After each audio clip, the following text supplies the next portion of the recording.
一緒にしようかなと思っていたんで、ちょっと僕の先の感想から話をさせていただくとですね、僕なんかずっとこういうエコライフみたいな教育、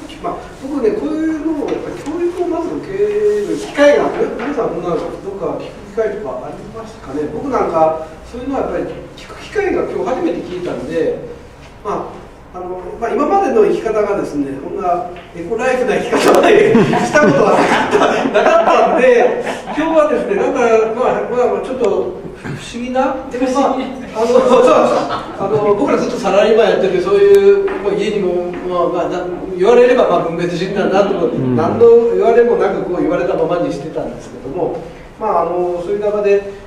こういうことを教育しておくっていう、やっぱり若い頃からですね、そういう教育をしておくことがすごく、大事なんじゃないかなという、ふと思いました。学校とかには学校とかもやってるんですか、小学生とか。はい、行ってます。で、今の子どもたちの方が皆さんよりも数倍知識がありまして、僕らの時代は絶対こういうことは教えられてないんですよね。そうなんです。だから今私は環境教育だけではなくて消費者教育もやってるんですが、実は今の子どもたち、中高大学生も知ってます。授業ちゃんと受けてます。皆さんが一番逆にダメなんだ。全然知識がない世代です。絶対そうだと思います。それと、もしよければ、なぜこういうものに興味を持たれたっておかしいんですけど、なんでこんなことやっとるんですかっていう、すみませんけど。私はもともと金沢美大に入るために金沢に来ました。で、金沢で、彫刻を専攻してまして、彫刻というのは粘土も金も鉄も何でもやるんですよ。で、大学出て、結婚して、で、そこそこ仕事もしてましたが、子供が生まれて、子供と一緒に、自分の子供も一緒に何かできないかなと思って自宅で造形教室を始めました。で、絵画教室ではなくて、私の場合彫刻に出てるので、いろんな素材を子供たちに扱わせたいっていうことで造形教室をやりました。で、そういう中で、生協の、役員をすることになって、で、じゃあその知識を吸収して子どもたちにも教えたいなっていうことで、当時そのリサイクル研究会っていうのに入って最終的には理事になって環境委員会の担当理事みたいなのになったんです。で、そういったところで環境をやるようになったんですが、こんなふうに今日も座学でお話しすると多分皆さん1週間経ったら、私がやったことのうちのなんかまだ1個か2個覚えててくれたら上等なんですよ。ほとんど皆さんこう言っちゃうんですよ。だけど物を作ったりするとそれ持って帰るわけですから、そういえばあの人こんなこと言っとったなとかね、こういうの使えばいいよねで、1個なんかやってみたら面白いんで次もやってみようみたいになって、割と覚えてくれる率、定着率が高いんですよ。それで私は体験型の環境教育っていうことに行くようになりまして、で、生協でできる環境活動ったら輸入パックの回収とか大気汚染の調査とかぐらいしかできなかったんですね。で、それ以外当時はいろんな環境問題が起きていました。例えばユーデルのゴルフ場の反対運動とかもありましたし、もちろん反原発の運動もありましたし、でそれぞれがいろんな党派の方、政治的ないろんな主張もあってタコツボだったんですね。いろんなグループがあるけれども、お互いは全くコミュニケーション取れてなかった。それで生協の何十周年からちょっと覚えてないんですが、じゃあ県内のいろんな環境団体に集まっていただいて、私たちはここでやってますっていうことをとりあえず名刺交換できる場を作ろうよっていうんでやりました。そしたらそれがすごく盛り上がりまして、当時三國先生がそこがスタートになって環境ネットワークというのができたんですね。それで生協だけではなくていろんな環境問題に足をこう踏み入れるようになってという、それがきっかけといえばきっかけです。ということで、もしよければなんか、ちょっとあんまり言っちゃいかんのか、ちょっと興味あると思うんですけども、結局ただのボランティアですか、それともなんかこう NPO として、責任があって、やっぱり給料ももらってとか、そういうのはあるんですか？給料をもらうところまで行きませんが、そこそこ収入はあります。私たちは無償ボランティアはしません。そうでね、続かないもんね。その金額はあえて金沢エコライフクラブの場合は1回1万円よとかは言わないんです。だからもちろん学校とかだったら先生から菓子折りが来るだけで終わっちゃったりすることもあるんですが、基本無償ではありません。ですからいろんな、例えば、この辺のところを企画するのは全部金沢市の公募企画に応募してお金をいただいてやったりとかしますし、で印刷はもう市の方でやっていただいたりとかしてますし、あとは金沢市にしても石川県にしてもそういう出前講座の講師派遣事業というのをやってまして、でそういうところから借金を出していただいてっていう形で、できるだけうちのメンバーにもお金がわずかでもいいからいけると思っている。ただ食えません、まだいろいろやって食ってますという感じですね。その対象の年齢っていうのはやっぱ先ほど言われたようにこういう高い人を、目標じゃないですけど、その下よりは上の方にもっとアプローチしたいなとかはあるんですか？そういうわけではないですか？どちらかというと、クラフト系多いですので、シニアからのオファーはいっぱいあります。だから婦人会とか公民館の行事とか、最近はもっとのシニアで60代70代の方が多いので何しましょうねって言って、こういう服を解体するといっぱいボタンが出るんです。でそのボタンを入れたボタンダンベルというのを作ってまして、ボタンダンベルを作るってで最後にそれでこう体操をしてもらうみたいな、そういうのもやって人気ですね。大事なことだよね、お金っていうのはね。持続可能な活動をしたいので、ただ働きはしないようにしてます。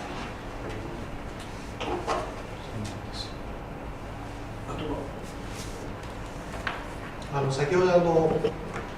汚れたものを洗うと結局水使ったり洗剤使った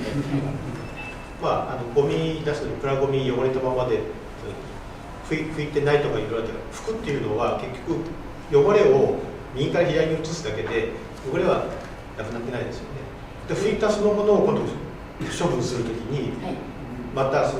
それ以上に例えばティッシュで拭いたティッシュがゴミになって増えるような感じですし、洗うと今度は下水処理の方で今度は費用がかかるし難しい私もそこは悩みどころでして、よくティッシュで拭くとかいうのはあるんですが、私たち幸いなことに古着を集めてますので、今日持ってくればよかったんですが、古着をこれくらいのティッシュの大きさぐらいに切って、それをティッシュの空き箱にティッシュ畳で入れるんです。でそれをボロ布を入れたティッシュの箱なのでボロッシュという名前につけているんですがでそれをキッチンとかに置いて、でそれで拭いて、でその時のいわゆる環境負荷がどうなのですかって言って、私肩書きでこの 3R 推進マイスターと書いてありますが、これは環境省のこの3R を促進する、良き包装リサイクルを推進するというので各県に1人ずつ委嘱されているものなんですが、その全国の研修とかがあって、東大の安井至元教授、名誉教授に「すいません」って言って「ボロ布で拭いた場合は環境負荷どうなんですか?」って言ったら、ボロ布は今リサイクルの仕組みがほとんどないので燃やすと。燃やすもので拭くのだからほとんど負荷は考えなくていい。やったーとか思ってでもそのプラスチックについてて燃やすのと、その汚れがボロ布についてて燃やすのと、汚れは減ってないですよね。汚れはそれは燃やすもので燃やしてしまうわけですよね。でその拭いたそのプラスチックの容器包装がリサイクルできるわけですから、そこで少し救われるということですね。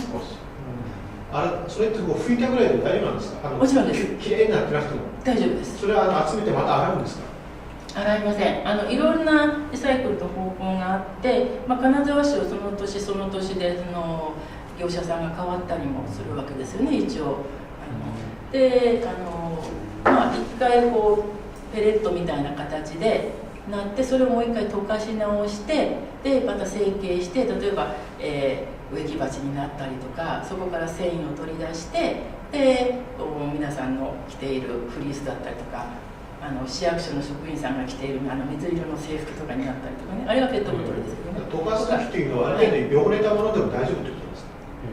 か？そうなんですね。だからガラス瓶もものすごい高温で溶かしますよね。ですから金属が入らない限り周りに何かついてても大丈夫なわけです。分別のゴミの時にいつも迷うんですよ、汚れたその汚れをどっちに入れようかなと。そうです。汚れを拭く程度というのこれもやっぱりこうやって直にお話ししないとなかなか理解していただけないので。あれペットボトルってね、はい、リサイクルというか集めたやつはもう透明にはならないんですよね。なるんですか？なります。なるんですか？ですから私びっくりしたんですけどドイツから来た方がお花を作るペットボトルのね底の部分を使ってその時にブルーもあれば緑もあればピンクもあったかないろんな色があってびっくりしたんですけど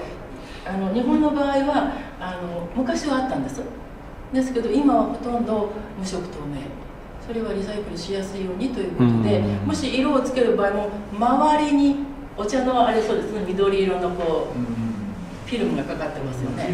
そういうことでペットボトルそのものは無色透明が今ほとんどです。溶かすときに使うエネルギーとか、そういった部分も含めて、再利用した方が再利用というか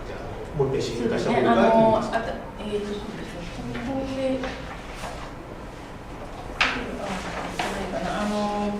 そうです資源エネルギー的にはあまり変わらないんです。工場に運ぶでもう一回エネルギーを使って新しい製品を作るということでいうとエネルギー的にはそんなには減らないのですが資源というところでいうとやはりこれも石油ですよねペットボトルは。で瓶やなんかにしてもそうですけどもいわゆる地下資源をこれ以上使う必要はないだろうということです。だからもうすでに地上に上げられたものを再利用する方が地下からさらに掘ってこなくてもいいだろうっていう。それはいわゆる運ぶときにガソリン使いますよね。それ地下資源ですよね。それから熱を出すときに、地下資源使ってますよね。それでもいいですか？だから一昔前は環境問題ってすごくねこっちの理論とこっちの理論がこうぶつかったりっていう、反対のことを言う本が並んでたりしますよね。リサイクルはすべきで燃やした方がずっと深いっていうことをおっしゃってるいまだにおっしゃってる方はいますが全体的な流れとしてはリサイクルでもさっき言ったようにリユースリサイクルなので一番上は減らすことです。これ世界的には日本は進んでるんですか？それともドイツとかは進んでますよね。アメリカとかあまり進んでないですね。手でポンってやるような感じ。国によっては違いますね。全体的にヨーロッパは進んでると思いますね。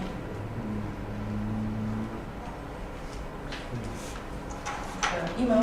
単なるリサイクルから 3R になった。3R の中でも特に今はリサイクルはなんとかなってるから3ではなく 2R であるっていうふうな言い方を今して。リデュースとリユースをもっと定着させましょうっていう流れにはなってます。私も一つ工夫してるところがあって納豆を食べるときにご飯を納豆の上に入れるんです。食べてなと思うとそうするとご飯で服みたいな形。なるほどね。ドロドロでなかなか食べないからね。でも私は今ダンボールコンポストをやってますので納豆のカップを埋めとくんです。で翌日いわゆる機材ですねもみ殻とか軍艦のところでこうして打ったらもうそのままほぼほぼきれいになってますので納豆菌が中で頑張ってるという感じです。あとコンポストありましたよね。あれって発火みたいなものが入ったらまずいですか？発火？いや発火油を薄めると虫が来ないんですよ。あれ虫が来るって言ったんだけど発火油薄めたのかければ虫来ないんじゃないかなと思って、ひょっとしたら分解になんかあるのかな。それは大丈夫だと思います。いわゆる植物からの、オイルになりますからよっぽど濃度が濃くなければ微生物には多少殺菌作用あるのでちょっと中にいる菌が来たぞ変なのがって思うかもしれませんけど、そんなにダメージはないですね。ゴキブリもなんかこういうの言ってましたね。まあ、私はもともとあれは北海道発って言いましたけど、基本的には家の中で作るという仕様になってます。だから家の中であればさほど虫は大丈夫なんですが、これが表に出したらもう餌食になりますね。もうこんな隙間から虫が入ってきて卵を産んじゃうので。ハエなんかたからないんですか？ちっちゃいショウジョウバエは来ます。もうでも10年以上うちなんかも庭にコンポスト放りっぱなしですけど、何にもずっと減ったままで全然足しても何にもないけど、でも大丈夫なのかな。大丈夫でもたまには土に返してしまった方がいい。いや、もともと土に帰ってるんだと思う、下の方はね。だから昔は本当に私が子供の頃は庭のに穴掘っていっぱいになったら土かけて、また隣に穴掘って埋めて、で一周してからまた戻ったらもう何もないという、そういうのが本来のものだと思いますから、それをこう家の中でやるために段ボールを作ったので。今スーパーとかで何のスーパーですかね、よくねみんな回収して、ああいうのは同じ取り組みなんですか？あれはいわゆる越村産業という産業廃棄物の処理業者さんが軒下を借りて設置しているものです。なんていうスーパーでしたか？マルエンがマルエンが多くで、うちはいつもマルエン持っていくんですよ。でマルエンの場合は古着はもうまま海外に輸出しているそうです。それは誰か儲け取るということですか？売れるんですね。私は僕らはそういうことか。ってことはあれはお金ビジネスでやってる。僕らは寄付っていうか。そうです。皆さんはタダで持っていくけれども、若干の。だからそれはちゃんと明確にしといた方が。でその売上金の一部をマルエは本を買ってその近隣の学校に届けてるというのは聞いたことがあります。で去年ぐらいに私は「ザ・トゥルーコスト」という映画の上映をやったんですが、これはファストファッションユニクロとか、ああいうところの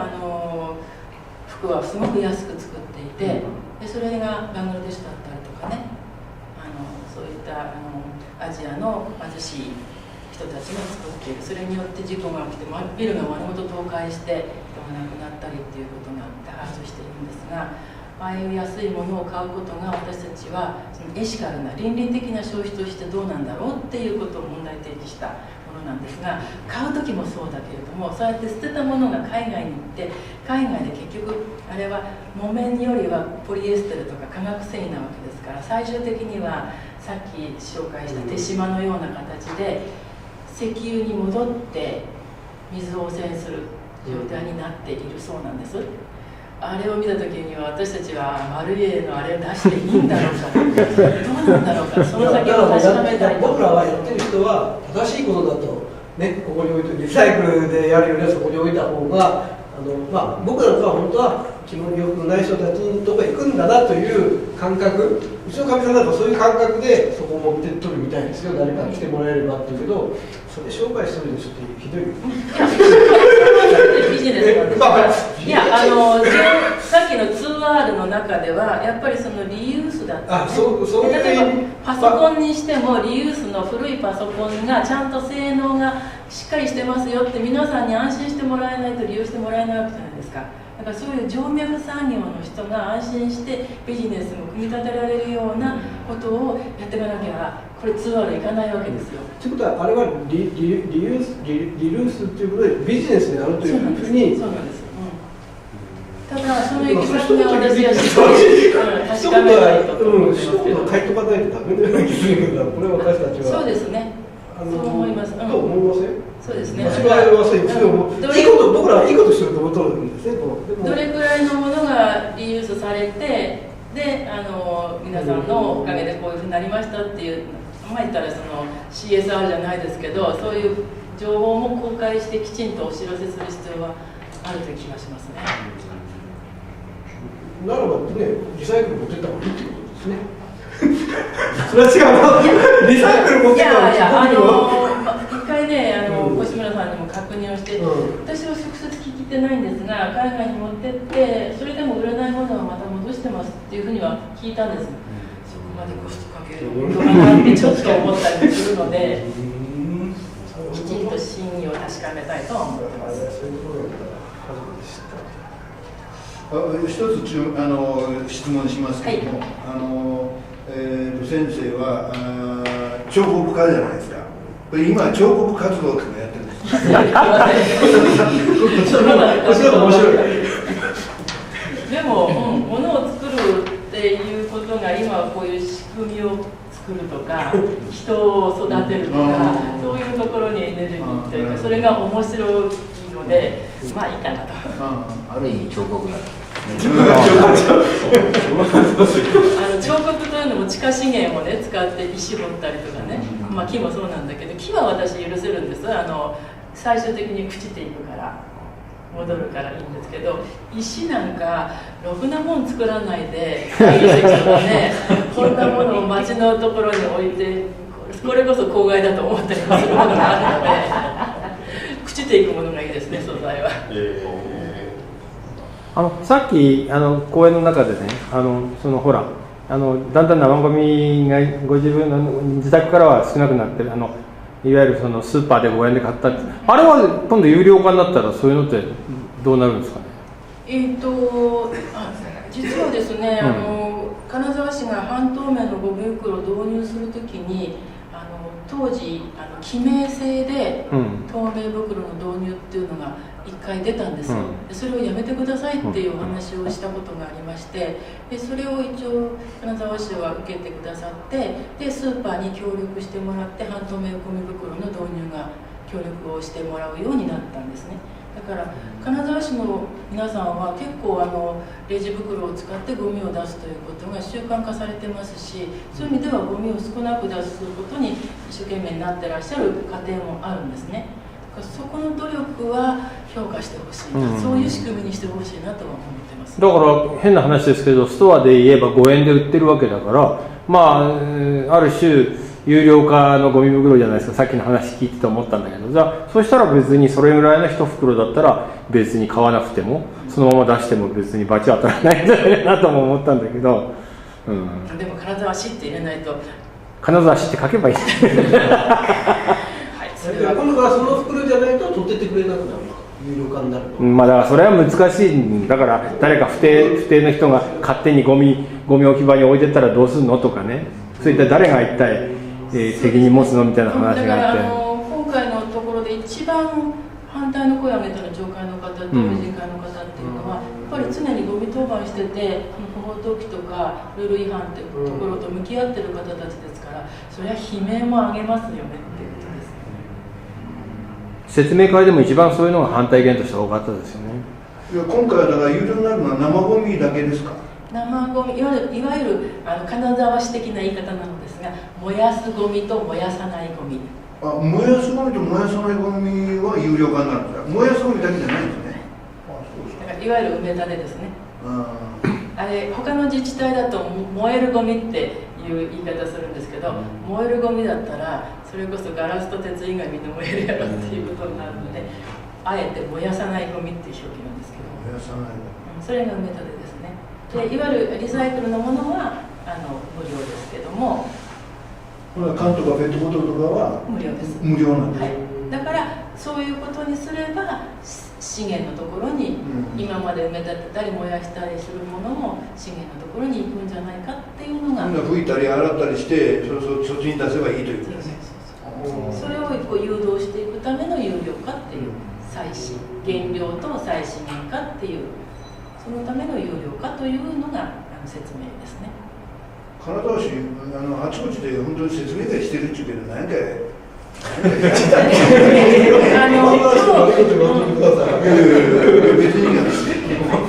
からの話を聞いて、私がいくらでも受けてたんだけど。いやいや、これ今日の北国新聞で私書いたんですよ。町会の説明会892回実施してると書いてありましたね。書いてありましたね。すみません、今回ゴミってどのぐらいの大きさになるんですか、ゴミ袋って。なんか5種類ぐらいって聞いてます。レジ袋もあるし45リットルもあるし、その間にいくつかそれによって値段は違うんですか？というのが、まあ、なんか毎日ですね、なるべく毎日こう袋ってゴミ出す日ぐらいまでがちょうどいっぱいぐらいになるのがちょうどいいですね。それでいっぱいにならなかったらこれたまるまで待っとるっていうのはまた大変だ。そのために種類を多くしてるけど、でもそれもお店を勘だよね、もう勘売る方も大変だし、ストックしておく方も大変だな。そういうことを考えてるね。あとは例えば会社、僕ら事務所にいるんですけど、そのゴミはまあどっか集めとるんですけど、そういうところもやっぱり有料になってくると、僕らも有料、事務所とかああいう会社系も、それは一般事務系のゴミは普通のゴミステーションに出せますから、皆さんもその有料ゴミ袋を買って出せば出せると思います。自分のところで燃やしたらダメだ。やめましょう。ね、煙突付きのもの。でもそれ買うのが高いんだけど、野焼き禁止ですので。本当ね、20年ぐらい前に全国のゴミ清掃のね、いわゆる市の職員とか町の職員とかが集まる会議になんかお邪魔したことあったんですよ。富山の山奥の自治体の職員さんが、僕の仕事はドラム缶を半分に切って配ることです。昔は当時はそうでした。そうだね、そういうあれだったんでね。今やったらダメなの。今やったらダメです。やったらダメなんですか。それ捕まり消防。いや、煙突ついてれば大丈夫ですよ、基本的には。ダメです、ダメです。ダメだ。ダメなの？燃やしたらダメ。小型焼却炉もダメですね。ストーブいいじゃない。いや、ストーブいいじゃない。それあれですか。田舎の方でまだ燃やしてる人いるじゃないですか。いや、田舎じゃなくて町でも薪ストーブたくさんいるよ。やべえかなっていう気薪ストーブのやつとはちょっと違う。そういう燃やす人が増えるんじゃないかな。いや、生ゴミなかなか燃えない。問題は紙類とかそんなの燃えるよね。まあ燃えますよ。紙は資源に出せばいい。私は名刺以上の紙は雑紙で出します。ああ、そうなんだ。はい。新聞紙とか雑誌以外のそういう包装紙とかもあれです。例えば名鉄のこう紙袋とかにバーッと入れて、お菓子も潰してお菓子の箱とかも入れて、それで西部とか東部のプラザに持ってきます。普通の回収業者さんは嫌がるんですけど、紙は結構そういう雑紙を集めると劇的にゴミにします。多いと思う。ティッシュはダメだね。本当に残るのはティッシュと、それからスーパーのレシート、感熱紙はダメなので、感熱紙は紙すき直すときに熱かけるでしょ、黒くなっちゃうんですよ。あれ熱で黒く印字されますからね。ほぼそれくらいですよ。あとDM の名前が入ってるところだけ違ったりとか、それくらいですね。そうか、そんなにだ。それは普通のゴミに出すと有料になるから、そういう資源のにも有料化したら、そうやって一生懸命みんなリサイクルの方に回すんじゃないかというのが狙いです。そうすればいい。有料化のその袋代とガソリン代とゴミ手間までガソリン代かガソリン代は高いです。だからできれば今は西部と東部にそういうリサイクルのポイントがありますが、中学校区に1か所ぐらい常設でそう出せるところができてくれば、新聞にしても雑誌にしてもちょっとマンションとかで置いとけないわっていう方も持ってきやすくなるので、そういう整理にこのお金が使われるならまだまだ納得できるかなと思います。でも、僕もさっきからこの集まったお金を、それ今例えば全部67億かかってるならば、そのお金もそういうふうに来るんじゃなくて、そのまま引いちゃえば予算が減るわけじゃないですか。ゴミ処理っていう大きなゴミ処理来たものをみんなが目当てにして何かやろうっていうのが間違い。基本的には自治体の責任の業務なわけですよ、ゴミの処理は。ですからそっちには使いませんというふうには説明してます。そういうことなんですか。ここで書いてある67億は清掃とかゴミ処理費とかここには入れないと。そこには使う、そこに当てるようなことはしません。なんでここに当てた方がなんか素直に入っていきません。なんか砂に水まくみたいな感じですよ。でも気持ち的に、役所にこんだけお金かかっとるやから僕らがちょっとずつやればこの分減るんだよねってした方がなんか気持ちよくないですか。なんかそれをなんかこんなものに使いこんなものに使うってみんなで取り合いしとるようなことを聞くとなんかこれおかしいよ、何のためにこれをやるためにやるっていうふうに取ってしまうような気がするんです。簡単に言えばここで67億かかってますけどそれが5億減りますから62億になりますと。っていう説明の方がスッて言っちゃうような気がします。ただそこは例えば共産党の方なんかは、これは自治体の仕事でしょ、責任でしょ。いや、かかってるものがそれを税金の二重取りする気ですかっていうことで意見を出されてます。ここに入れちゃうと。はい。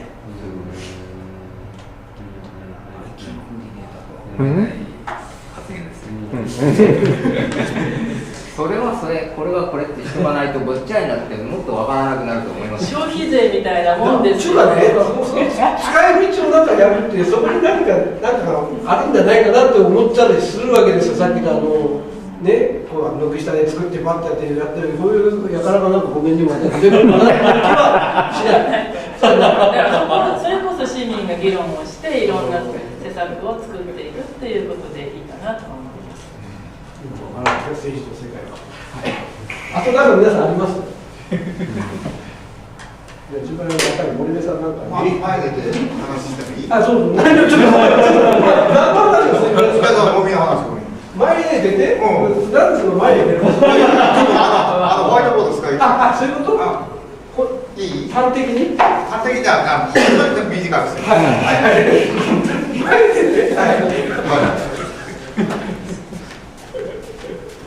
私ゴミのところは今まだ時期尚早だと思うんですけど、まず金沢市っていうのは観光都市でしょ。そしたらお客さんがあちこちから来るわけじゃないですか。でお客さんのおかげで税がいっぱい来るわけです。何ですか。お客さんが来るってことはゴミもたくさん落ちるわけでしょ。飲食したりお土産物買ったり。この税がたくさん入ってくるのにこの税がゴミに当てて当然じゃないですか。そんだけ分他の都市と富山とか失礼な話福井と違って金沢市はお客さんが来てゴミがたくさんあるおかげでゴミがたくさん散らしていくけれどその分税が入ってくるわけですからそれを他の都市と一緒にして論じることがまずこれ1点目。2点目、内灘町は今有料化なんですよ。もうやってるんですよ。有料なんです。金沢市無料なんですよ。無料なのね。そしたらね、内灘町の人が金沢市に山ほど金沢市無料だから捨てていくわけですよ。だから金沢市が今度有料化したら今度は野々市市が無料なんですよ。金沢市がやるとすると野々市と一緒にやるべきであって今度は他の都市のところに迷惑をかけるんじゃないの。もうちょっと議論して一緒に金沢金庫をやればいいんじゃないかなというのが一つ。だから私町会長やってるんですよ。町会長。そうしたらね、要するに金沢市の職員はその町会の長とか役員に責任を持ってもらうというんですよ。この問題違うもん出したら町会の人らにそれやってくれと。とんでもない話。ただでさえいろんなことを金沢市のね業務やったのに。なんでそんなこともでせんの。そんなも金沢市役所も当然やらなくちゃいけない話じゃないですか。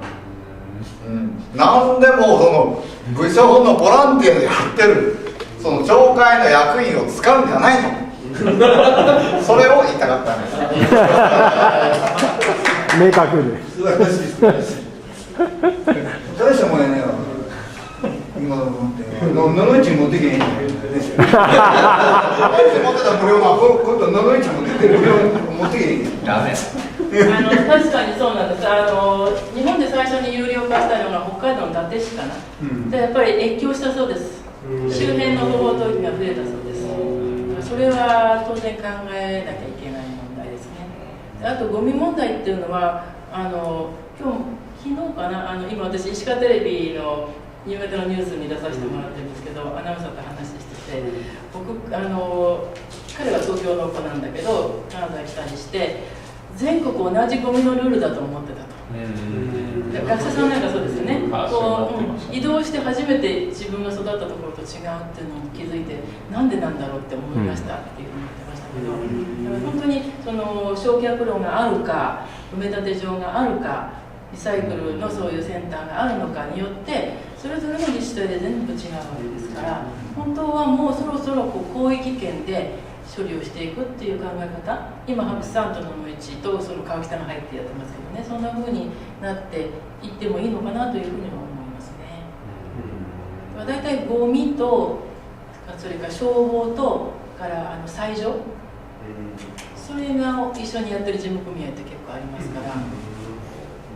その辺の情報共有からっていうか、そこから問題提起っていうか、分からんから問題も生まれてないっていうか、知ってれば違和感とかがポコポコって、まあいいのか悪いのか分かんないんですけど、ね、生まれれば議論になっていいのか分かんないですけどね。でも今その石川中央圏とかってなんかできてますからね、そういうところでこんな話も出てくればいいなと思いますけど。でもずっと隣があるわけでね、野々市と一緒にやったこともまだ県を越えてね。まあここまで言ったら誰もわしに福井まで行けるかしら、ここまで声持ってね、福井まで行く記事を習ってからそうその人たちの問題のような気がする。魚にしたよ。じゃあ皆さんじゃあ最後。野々市在住の今エコな話はでそれ商売にすればいいんじゃないですか。野々市エコを語れない世代の人間でございますけれども、野々市は今有料化を検討しているというふうに聞いています。で川北が入ったかというそれ以前の時点で、白山市と野々市で折半でどうもコストを負担しても正しいんですが、野々市の方がかなり多い。おそらく人口を見かけたものなんですが、年齢が若い世代で、年齢が若いと海の量が多いらしい。で有料化にする前にその、分別をしてリサイクルをするようにしてゴミを減らしていくという話はありました。あと事業所のゴミの話なんです。勤め先は僕金沢ですから、これガイドするのかなと思いますけど、事業所は医療機関なものですから、産業廃棄物なんですけども、一般の廃棄物と特別管理の廃棄物がありまして、特別管理っていうのは最初は血のついたものとかそういう感染性廃棄物ということで、分別をしとったんですが、鋭利なものも全部そっちに入れてくれということで、だんだん増えるように。医療の業界っていうのはだんだんディスポということでゴミが増える一方なんです。なんとなく矛盾した感じ。これ有料なんですか？有料です。容器を買って処理にまた費用がかかるという感じなんですけども、で一般の、廃棄物も全部有料でお金を払って集めに来てもらいます。さっき出ましたけど、周りは司法書士とか行政書士が結構あるんですが、そういうところは事務系ですから、基本的には普通のゴミ出ししてるのかなと。でただ例えば、院内でもプラとかガラスとか金属とか分けてるんですけど、結局集めるのは産業廃棄物全部埋め立ていっちゃうんですね。僕個人的な一応中では回覧して、僕は自分のプラゴミだけは分けてリサイクルセンターに持ってってるんですけども、まさか家へそのペットボトルのゴミを持って帰るようなゃんとした人はあんまりいませんよね普通、ですから全部基本的にはその埋め立ての方にちゃってリサイクル、あれをリサイクルセンター持ってっても何も言われんかなとは思うんですけれども、その事業系のものがなければ普通のペットボトルだけなら基本的に職員さんが自分でお弁当とかで買ったものは一般ゴミで大丈夫。一般ゴミで出してもいいんですけれども、結局はまた分けなくちゃいけないですから、企業産業廃棄物として分別しなきゃダメだ。例えば注射器の入れ物なんかもプラなんですよ。であれ集めりゃ結構な量になるのかなと思いつつ、それをまたリサイクルセンター持ってったらまた何か言われそうな気がしますんで、その辺はどうなんでしょう。はい、実はそのお話を聞いた佐田先生が私たち昔ゴミダイエットネットワークっていうのを作ってたんです。でそれを京都に真似て紙ゴミグループとそれから生ゴミグループ、それから事業系のゴミ、それから私は普及啓発のグループを作っていろいろと皆さんが参加してやってた。で佐田先生が事業系のゴミをして、その時に渋谷工業とかいくつかモデルになる企業の方にも参加いただいて、でいろいろ見学したりしてレポートをまとめられたんです。でそれを市に出してるんですよ。でおっしゃるように分けても回収でガッとまとめて持ってっちゃうという、そこからして問題なので、もう少し事業系のゴミのルール化とか、例えばオフィス町内会とかがあって、例えば機密の文書もその場で溶かしてしまうようなね、そういう車で取りに来るとか、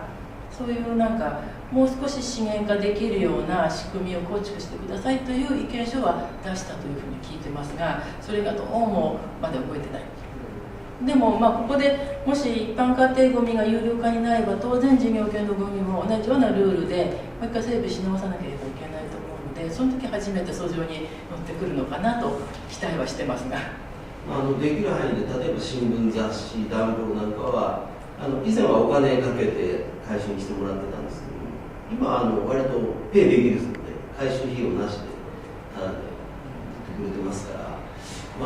多くのところはそうしてるんじゃないかなと思いますけど、なかなかねちょっと矛盾してるなと思うところは悩ましいそうですね。じゃあ最後、ごめん、シュレッダーでかけたあれは回収して資源になるんですか？紙に。かなり難しいです。かなり。やっぱシュレッダーじゃなくて紙というのは繊維なわけですね。繊維が長い方が丈夫な紙ができるわけです。だから最初はコピー用紙とかは結構バージンパルプですよね。でそれが何回も何回もリサイクルしていくとどんどん繊維が短くなっていって、最終的には段ボール、あれは相当に短い繊維だから水につけたらすぐボヤッとなっちゃう。なのでシュレッダーは断ち切っちゃうので使うとしても本当に段ボール素材にしか使えないのではないかなと思います。できればシュレッダーかけずに機密文書をそのまま溶かすような仕組みができれば、今あるんですよ、そういう山田さんがそう中に液体入ったまま運んでいくって、そこにどんどん投入していくようなそういう車もあります。はい。じゃあ皆さんよろしいですか。先ほども先生ありがとうございました。ちょうどいい時間帯でありがとうございます。でもなんかね、ゴミの意識っていうのはちょっと私のようなない人もですね、やっとちょっとなんか考えなあかんなっていうのが分かってきました。はい。ということで。